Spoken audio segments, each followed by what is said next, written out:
유진 피터슨의 메시지 성경 요한복음 19장입니다. 가시관을 쓰시다. 그래서 빌라도는 예수를 데려다가 채찍질하게 했다. 병사들이 가시나무로 왕관을 엮어 예수의 머리에 씌우고 자주색 옷을 입혔다. 그런 다음에 그분께 다가가 유대인의 왕 만세 하고 외쳤다. 그리고 예수께 인사하며 그분의 뺨을 때렸다. 빌라도가 다시 밖으로 나가서 유대인들에게 말했다. 내가 저 사람을 여러분 앞에 데려오겠소? 그러나 알아주기 바라오. 나는 그에게서 아무 죄도 찾지 못하겠소. 바로 그때 예수께서 가시관을 쓰고 자주색 옷을 입고 나오셨다. 빌라도가 말했다. 보시오, 이 사람이요. 대제사장과 경비병들이 예수를 보고 미친 듯이 소리쳤다. 십자가에 못 박으시오.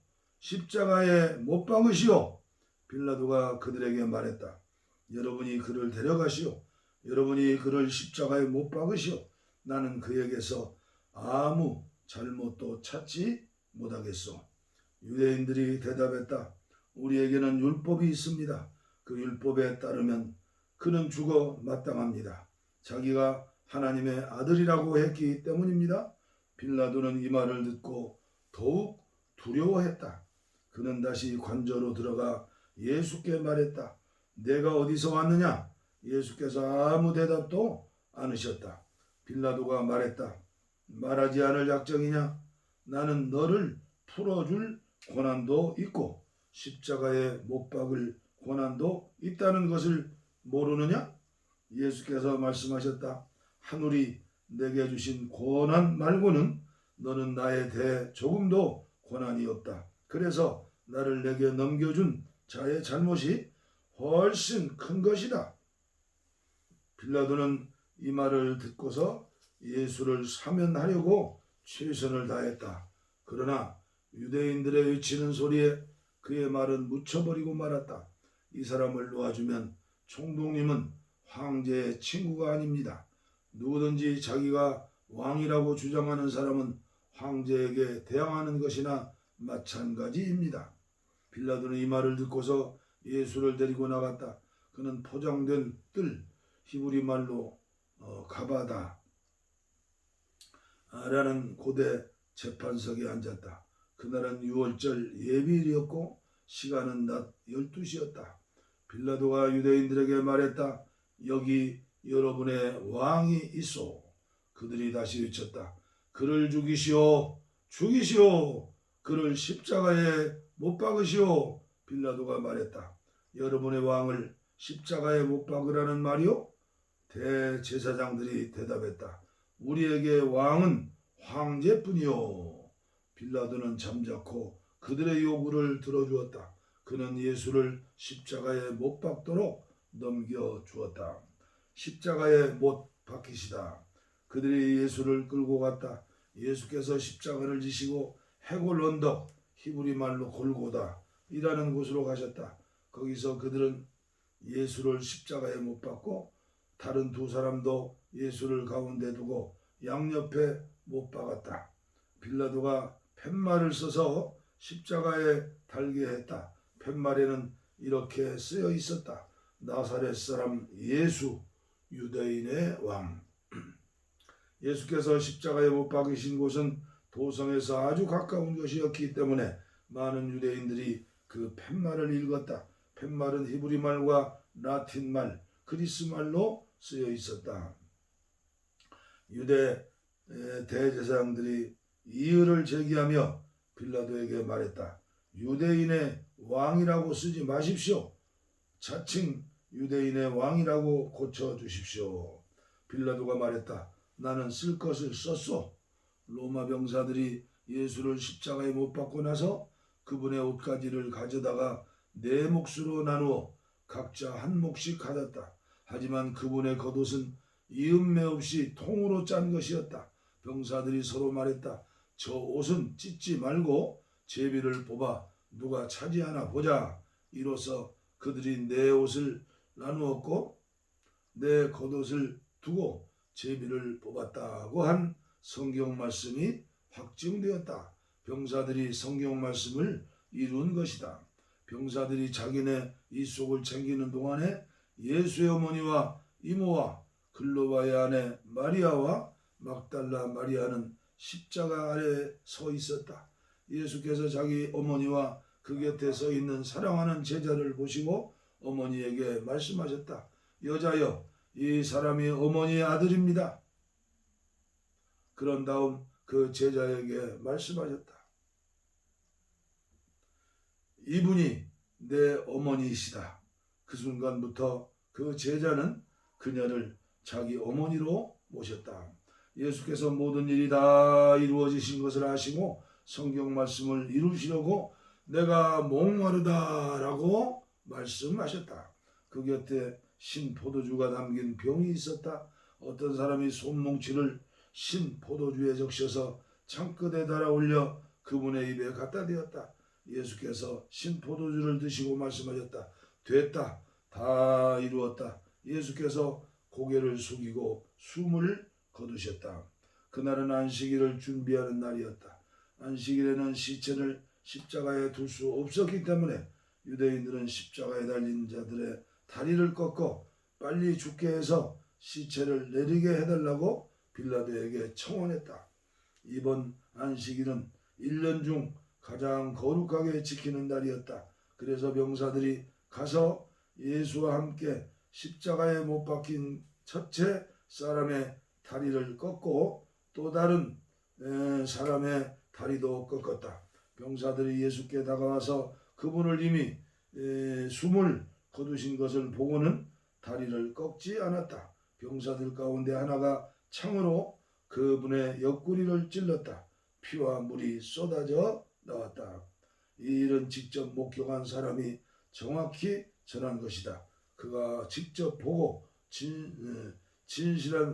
진실을 말한 이유는 여러분도 믿게 하려는 것이다.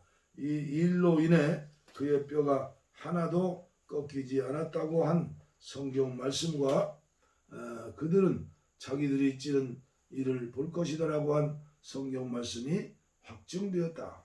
이 모든 일이 있고 나서 아리마대 사람 요셉이 예수의 시신을 거두게 해달라고 빌라도에게 청했다. 그는 예수의 제자였지만 유대인들의 위험 때문에 자기가 예수의 제자라는 사실을 비밀로 하고 있었다. 빌라도가 허락하자 요셉이 가서 시신을 거두었다. 일찍이 밤중에 예수를 찾아왔던 니고데모가 이번에는 환한 대낮에 몰약과 침량 섞은 것을 33kg쯤 가지고 왔다. 그들은 예수의 시신을 모셔다가 유대인의 장례 풍습대로 향료를 바르고 고운 배로 쌌다. 예수께서 십자가에 못 박이신 곳 근처에 동산이 있었다. 그 동산에는 아직 아무도 모신 적이 없는 새 무덤이 있었다. 그날은 유대인들이 안식일을 준비하는 날이었고 무덤도 가까이 있었으므로 그들은 거기에 예수를 모셨다. 요한복음 20장 다시 살아나시다. 한 주의 첫날 이른 아침이었다. 아직 어두울 때 막달라 마리아가 무덤에 가서 보니 무덤을 막고 있던 돌이 입구에서 옮겨져 있었다. 그녀는 곧장 시몬 베드로와 예수께서 사랑하시는 다른 제자에게 숨가쁘게 달려가서 말했다. 사람들이 주님을 무덤에서 꺼내 갔어요. 그들이 그분을 어디에 두었는지 모르겠습니다. 베드로와 다른 제자가 즉시 무덤을 향해 서로 앞다투어 달려갔다. 다른 제자가 베드로를 앞질러 무덤에 먼저 도착했다. 그가 몸을 구부려 안을 들여다보니 거기에 고운 배가 놓여 있었다. 그러나 그는 안으로 들어가지는 않았다. 시몬 베드로가 그의 뒤에 도착해서 무덤 안으로 들어가 보니 고운 배가 놓여 있었다. 그분의 머리를 감쌌던 수건은 고운 배와 함께 있지 않고 따로 가지런하게 개어져 있었다. 그제야 먼저 도착했던 다른 제자도 무덤 안으로 들어가서 증거를 보고 믿었다. 그분께서 죽은 자들 가운데서 살아나야 한다는 말씀을 아직 아무도 깨닫지 못하고 있었다. 그 후에 두 제자는 집으로 돌아갔다. 그러나 마리아는 무덤 바깥에 서서 울고 있었다.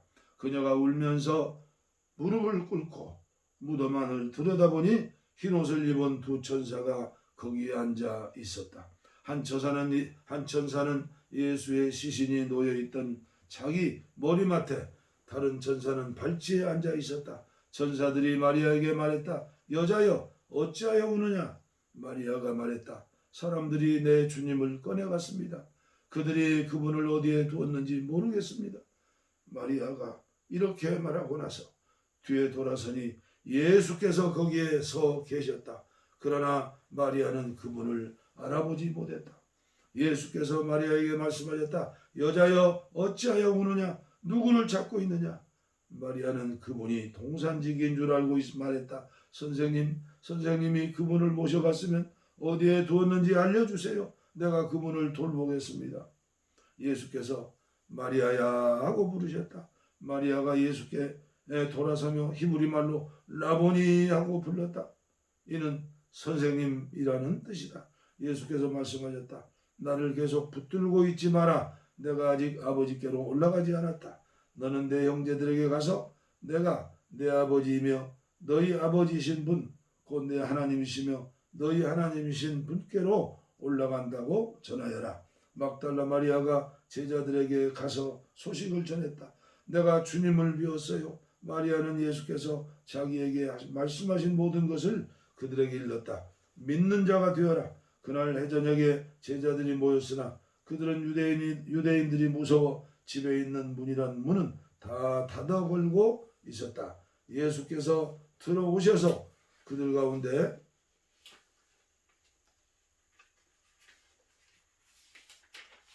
서서 말씀하셨다. 너희에게 평안이 있기를. 그리고 나서 자기의 두 손과 옆구리를 제자들에게 보여주셨다. 제자들은 자기 눈으로 주님을 뵙고는 기쁨을 가누지 못했다. 예수께서 다시 한번 인사하셨다. 너희에게 평안이 있기를. 아버지께서 나를 보내신 것처럼 나도 너희를 보낸다. 나도 너희를 보낸다. 예수께서 이 말씀을 하시고 나서 숨을 깊이 들어 쉬었다가 그들에게 내쉬며 말씀하셨다. 성령을 받아라. 너희가 다른 사람의 죄를 용서하면 그 죄가 영원히 사라질 것이다. 너희가 죄를 용서하지 않으면 그 죄를 가지고 무엇을 하려느냐? 그러나 12제자 가운데 한 사람으로 간혹 쌍둥이라고 불리는 도마는 예수께서 오셨을 때 그 자리에 없었다. 다른 제자들이 그에게 말했다. 우리가 주님을 보았소. 그러나 도마는 이렇게 말했다. 내가 그분 손에 난 못자국을 보고 그 못자국에 내 손가락을 넣어보고 그분의 옆구리에 내 손을 넣어보지 않고는 그 말을 믿지 않겠소. 여드레 후에 제자들이 다시 방에 모여 있었다. 이번에는 도마도 함께 있었다. 예수께서 잠긴 문들을 지나 들어오셔서 그들 가운데 서서 말씀하셨다. 너희에게 평안이 있기를. 너희에게 평안이 있기를. 그런 다음 예수께서 도마에게 주목하며 말씀하셨다. 내 손가락을 내 손에 대어보아라. 내 손을 내 옆구리에 넣어보아라. 의심하는 자가 되지 말고 믿는 자가 되어라. 도마가 말했다. 나의 주님, 나의 하나님. 예수께서 말씀하셨다. 너는 내 눈으로 보고 나서야 믿는구나. 보지 않고도 믿는 사람들에게는 더 큰 복이 기다리고 있다. 예수께서는 이 책에 기록된 것보다 훨씬 많은 표적을 베푸셔서 하나님을 계시해 주셨다. 이것을 기록한 이유는 예수께서 메시아이시며 하나님의 아들이심을 여러분께 믿게 하고 그 믿음을 통해 예수께서 친히 계시해 주신 참되고 영원한 생명을 얻게 하려는 것이다. 요한복음 21장 다시 고기를 잡으러 간 제자들. 그 후에 예수께서 제자들에게 다시 나타나셨는데 이번에는 디베랴 바다 갈릴리 호수에서였다.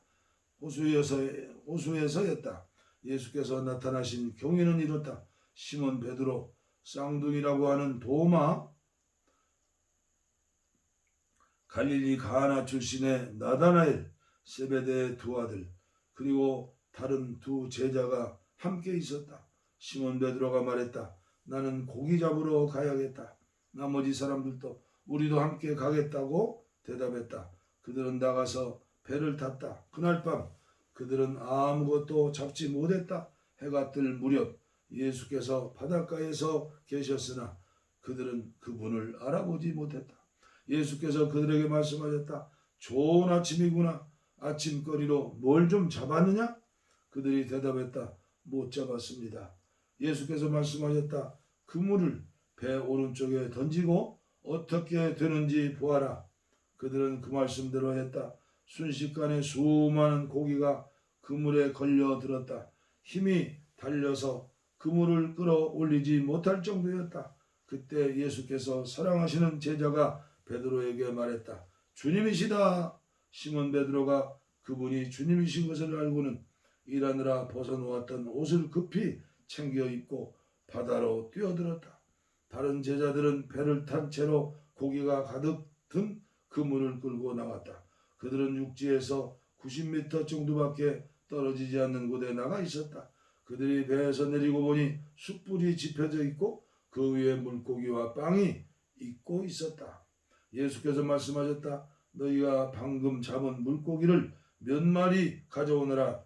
시몬 베드로가 다른 제자들과 함께 힘을 합쳐 그물을 바닷가로 끌어올렸는데 큰 물고기가 153마리나 되었다. 그렇게 많은 물고기가 들었는데도 그물이 찢어지지 않았다. 예수께서 말씀하셨다. 아침 식사가 준비됐다. 제자들 가운데 당신은 누구십니까? 하고 감히 묻는 사람이 없었다. 그들은 그분이 주님이신 것을 알고 있었다. 예수께서 빵을 들어 그들에게 주시고 물고기도 그들에게 주셨다. 예수께서 죽은 자들 가운데서 살아나신 뒤에 제자들에게 살아있는 모습을 보이신 것은 이번이 세 번째였다. 네가 나를 사랑하느냐? 아침 식사 후에 예수께서 시몬 베드로에게 말씀하셨다. 요한의 아들 시몬아, 네가 이 사람들보다 나를 더 사랑하느냐? 예, 주님, 제가 주님을 사랑하는 줄을 주님이 아십니다. 예수께서 말씀하셨다. 내 어린 양들을 먹여라. 그런 다음 예수께서 두 번째로 물으셨다. 요한의 아들 시몬아, 네가 나를 사랑하느냐? 예, 주님, 제가 주님을 사랑하는 줄을 주님이 아십니다. 예수께서 말씀하셨다. 내 양들을 돌보아라. 예수께서 세 번째로 물으셨다. 요한의 아들 시몬아, 네가 나를 사랑하느냐? 예수께서 내가 나를 사랑하느냐? 하고 세 번째 물으시니 베드로는 근심이 되었다. 주님은 모르시는 것이 없습니다. 제가 주님을 사랑하는 줄을 주님께서 틀림없이 아십니다. 예수께서 말씀하셨다. 내 양들을 먹여라. 이제 너에게 진실을 알려주겠다. 내가 젊었을 때는 내 스스로 옷을 입고 어디든지 원하는 곳으로 다녔다. 그러나 내가 나이 들어서는 두 팔을 벌려야 할 것이다. 다른 사람이 내게 옷을 입히고 내가 원하지 않는 곳으로 너를 데려갈 것이다. 예수께서 이렇게 말씀하신 것은 베드로가 어떤 죽음으로 하나님을 영화롭게 할 것인지를 암시하신 것이다. 이 말씀을 하시고 예수께서 이렇게 명하셨다. 나를 따라오너라. 나를 따라오너라. 베드로가 고개를 돌려보니 예수께서 사랑하시는 제자가 바로 뒤에서 따라오고 있었다. 베드로가 그를 보고 예수께 물었다. 주님, 이 사람은 어떻게 되겠습니까? 예수께서 말씀하셨다. 내가 다시 올 때까지 그를 살려두고자 하더라도 그것이 너와 무슨 상관이 있느냐? 너는 나를 따라오너라. 너는 나를 따라오더라.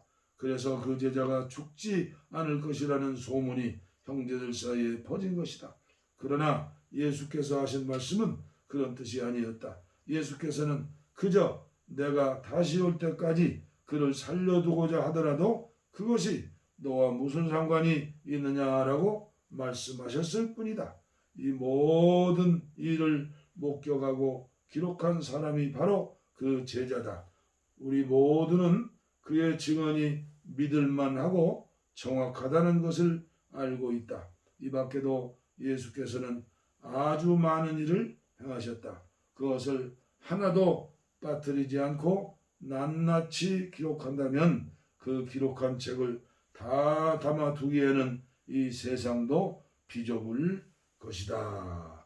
아멘. 요한복음 1장에서 21장까지 다 봉독에 올려드렸습니다. 부족한 종의 봉독에 참석해 주시고 함께 은혜를 나누신 여러분들 진심으로 감사하고 주의 성령이 여러분들과 함께 하셔서 하나님의 말씀을 깨닫고 그리고 깨달은 말씀을 행하고 전하는 주님을 따르는 제자들이 되시기를 축원합니다. 그리고 유진 피터슨의 메시지, 정말 어린이들, 청소년들, 그리고 연세 드신 분들, 그리고 은혜를 사모하시는 분들 그대로 이야기식으로 평범한 언어로 번역했기 때문에, 그리고 유진 피터슨이 사명감을 가지고 10년 동안 이 번역하는 일만 해서 이 성경이 나왔기 때문에 단지 우리말로 영어로 된 것을 우리말로 번역해서 조금은 좀 문제가 있겠지만, 그러나 저 개인적인 고백은 오늘 한국교회가 위기라고 하는데 이때 말씀 속에 들어가서 충만함을 얻고 기도한다면 그 말씀은 유진 피터슨의 메시지 성경이다. 저는 그렇게 알고 믿고 깨닫고 은혜를 받으면서 감히 이 메시지 성경을 66권 전부 봉독해서 저도 은혜를 받고 그리고 한국교회에 조금이라도 쓰임받는 그런 일을 하려고 결심하고 일을 하는 겁니다. 기도해 주시고 협력해 주시길 바랍니다. 감사합니다.